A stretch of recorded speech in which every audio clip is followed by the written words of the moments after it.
Hi எல்லாரும் எப்படி இருக்கீங்க? எல்லாரும் ரொம்ப நல்லா இருப்பீங்க அப்படின்னு நினைக்கிறேன். இன்னைக்கு vlog வந்து காலையிலேருந்து ஸ்டார்ட் பண்ணுறேன். ஸோ எந்த உடனே கைப்புள்ளியை போட்டு விட்டுட்டேன்.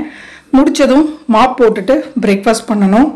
ஸோ இன்னைக்கு வந்து சிம்பிளான பிரேக்ஃபாஸ்ட் தான். மாப் நான் காட்டினேன் பார்த்தீங்களா, அந்த எலக்ட்ரிக் மாப் தான் நல்லா யூஸ்ஃபுல்லாக இருக்குது. ஆனால் எவ்வளோ நாளைக்கு வரும் அப்படின்னு எனக்கு தெரியல. ஸோ ஏதோ சைனீஸ் பிராண்ட் தான் இது. லிங்க் வந்து நான் டிஸ்கிரிப்ஷனில் கொடுத்துருக்கேன். துடைக்கிறதுக்கு ஈஸியாக இருக்குது.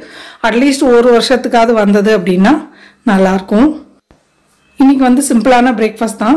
பாலக் பன்னீர் ஸ்டஃப்டு சாண்ட்விச்சஸ், ரொம்ப ஈஸியான ரெசிபி. வீட் பிரெட் தான் வாங்கியிருந்தேன் நான். ஸோ ஒரு கப் அளவுக்கு பாலக்கை பொடியாக கட் பண்ணி எடுத்துக்கிறேன். அது கூடவே பார்த்தீங்கன்னா 2-3 பல்லு வெள்ளைப்பூடு, ஒரு வெங்காயம், இதெல்லாம் பொடியாக கட் பண்ணி எடுத்துக்கலாம். ஒரு அரை கேப்சிகமுமே கூட எடுத்துருக்கேன், அதையும் நல்லா பொடியாக கட் பண்ணி எடுத்துக்கலாம். 100 கிராம் பன்னீரை கேரட் துருவியில் வச்சு நல்லா துருவி எடுத்துக்கிறேன். உங்களுக்கு சீஸ் பிடிக்கும் அப்படின்னா நீங்கள் சீஸ் கூட சேர்த்துக்கலாம். சீஸ் வந்து நம்ம வதக்கிறப்ப சேர்க்கக்கூடாது, ப்ரெட்டுக்குள்ளே ஃபில் பண்ணுவோம் பார்த்தீங்களா, அப்போ வந்து சீஸ் சேர்த்துக்கலாம். இப்போ ஸ்டவ் ஆன் பண்ணிவிட்டு பேன் சூட் பண்ணியிருக்கேன். அதில் கொஞ்சமாக எண்ணெய், ஒரு டீஸ்பூன் அளவுக்கு சேர்த்துட்டு கொஞ்சம் ஜீரகம் தாளிச்சிக்கிறேன். இது பொரிஞ்சதும் வெள்ளைப்பூடு பொடியாக கட் பண்ணி வச்சுருந்தோம் பார்த்தீங்களா, அதை சேர்த்துக்கலாம். ஸோ அதுவும் லைட்டாக வதக்குனதுக்கப்புறமா பொடியாக கட் பண்ண வெங்காயம், கேப்சிகம் அதெல்லாம் சேர்த்துட்டு கொஞ்சம் வதக்கிடலாம். ரொம்ப நேரம் வதங்கணும்னு இல்லை, நல்லா க்ரன்ச்சியாக இருந்ததுன்னா சாப்பிட்றதுக்கு நல்லாயிருக்கும். இது லைட்டாக வதங்கினதுக்கப்புறம் தேவையான மசாலா எல்லாம் சேர்த்துக்கலாம்.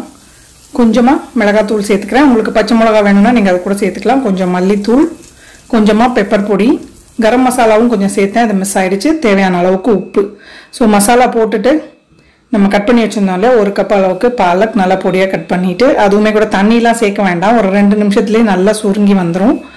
உங்களுக்கு இந்த மாதிரி வேண்டாம் அப்படின்னா நீங்கள் பிளான்ச் பண்ணிவிட்டு கூட கட் பண்ணி சேர்த்துக்கலாம். ஸோ பாலக் கொஞ்சம் வதங்கினதுக்கப்புறமா துருவி வச்சுருந்த பன்னீரையுமே கூட அது கூட சேர்த்துட்டு எல்லாம் கலந்து வர அளவுக்கு வதக்கிட்டு ஸ்டவ் ஆஃப் பண்ணிட்டோம் அப்படின்னா ஸ்டஃபிங் ரெடி.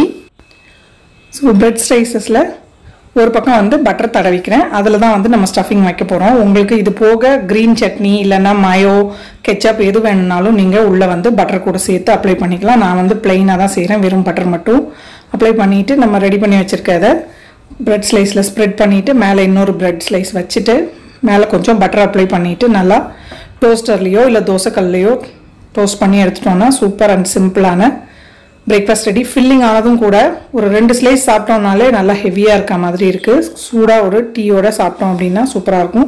பசங்களுக்கெல்லாம் நீங்கள் டிஃபன் பாக்ஸில் கூட வச்சு கொடுக்கலாம். நல்லா அலுமினியம் ஃபாயிலில் வச்சு பேக் பண்ணி கெச்சப்போட வச்சு கொடுத்தீங்கன்னா பசங்க இன்ட்ரெஸ்ட்டாக சாப்பிட்ருவாங்க.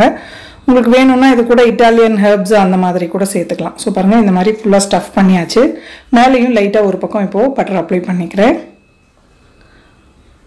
ஸோ எல்லா இதுலேயும் இந்த மாதிரி பட்டர் அப்ளை பண்ணியாச்சு.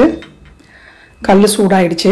பட்டர் தடவுன பக்கம் தவாவில் வர மாதிரி வச்சுட்டு மேலே இருக்க ஸ்லைஸ்லேயுமே கூட பட்டர் அப்ளை பண்ணிக்கலாம். நல்லா ஒரு தோசை திருப்பி வச்சு அமுக்கி 2 பிரிஞ்சு வராத அளவுக்கு ஒட்டி விட்டுட்டோம் அப்படின்னா நல்லாயிருக்கும். இல்லைனா திருப்பி போடுறப்ப இந்த 2 ஸ்லைஸும் தனியாக பிரிஞ்சு வந்துடும். அதனால தான். ஸோ நல்லா இந்த மாதிரி பட்டர் அப்ளை பண்ணிவிட்டு நல்லா இந்த மாதிரி ப்ரெஸ் பண்ணி கொடுத்துக்கலாம். திருப்பி போட்டு நல்லா கோல்டன் கலரில் ரோஸ்ட் ஆகிற அளவுக்கு இது பண்ணி எடுத்துட்டோம், டோஸ்ட் பண்ணி எடுத்துட்டோம் அப்படின்னா சிம்பிள் அண்ட் சூப்பரான சாண்ட்விச் ரெடி. பாருங்கள், இந்த மாதிரி டோஸ்ட் பண்ணியிருக்கேன் நல்லா கிறிஸ்பியாகவே. ஸோ ஹஸ்பண்ட்க்கு ஏற்கனவே 2 ஸ்லைஸ் கொண்டே கொடுத்துட்டு அவர் வெளியே கிளம்புனாரு, அதனால் சீக்கிரம் கொடுக்கலான்ட்டு அதை வந்து வீடியோ எடுக்கிறத ஆஃப் பண்ணிவிட்டு இப்போ எனக்கு ரெடி பண்ணியிருக்கேன். ஸோ இது 4 பீஸ் சாப்பிட்றதுக்குள்ளேயே செம்ம ஹெவியாக இருக்குது. ஆக்சுவலாக ஒரு சாண்ட்விச்சே போதுமானது. ரொம்ப ஹெவியாக இருந்தது. சூப்பராகவும் இருக்கும். கட்டாயமாக நீங்களும் ட்ரை பண்ணி பாருங்கள். கிட்ஸ் எல்லாம் ரொம்ப விரும்பி சாப்பிடுவாங்க. பெரியவங்களோட பசங்களுக்குன்னா ரொம்ப பிடிக்கும். ஸோ சாப்பிட்டு முடிச்சிட்டேன். ஒரு குர்த்தியும் ப்ளவுஸும் ஆர்டர் பண்ணியிருந்தேன். குர்த்தி வந்து அமேசானில். ஸோ பாருங்கள், இந்த இது தான் நல்லா ஆங்கிள் லெங்க்த்துக்கு இருக்குது, நல்லாயிருக்கு. நெக்கில் வந்து இந்த மாதிரி சின்னதாக அந்த கோல்டன் கலர் டிசைன் கொடுத்துருக்காங்க. பின்னாடி கட்டுறதுக்கு ரோப்பு, 3/4 லென்த் வந்து ஸ்லீவ்ஸ் கொடுத்துருக்காங்க. கலருமே நல்லாயிருக்கு. நிறைய டிஃப்ரெண்ட் ஃப்ளோரல் டிசைன்ஸில் எல்லாமே இருக்குது. ஒரு 7-8 டிசைன் வச்சுருக்காங்க. எனக்கு இந்த கலர் பிடிச்சிருந்தது, அதனால் வாங்கியிருக்கேன். நான் இதோட லிங்க் வந்து டிஸ்கிரிப்ஷனில் தரேன், தேவைப்படுறவங்க செக் பண்ணிக்கோங்க. நல்ல நீளமாக இருக்குது, மேக்ஸி மாதிரி. கூடவே ஒரு துப்பட்டாவும் கொடுத்துருக்காங்க. பேண்ட்டு தான் எந்த அளவுக்கு யூஸ் ஆகும்னு எனக்கு தெரியல, லெகிங்ஸ் போட்டுக்கலான்னு இருக்கேன். கொஞ்சம் ஒல்லியாக இருக்கவங்க அப்படின்னா இந்த பேண்ட்டே போதும். இதுவுமே கூட ஆங்கிள் லெங்க்த்துக்கு தான் கொடுத்துருக்காங்க, காட்டன்லாம் கிடையாது, ஷிஃபான் மெட்டீரியல் மாதிரி இருக்குது.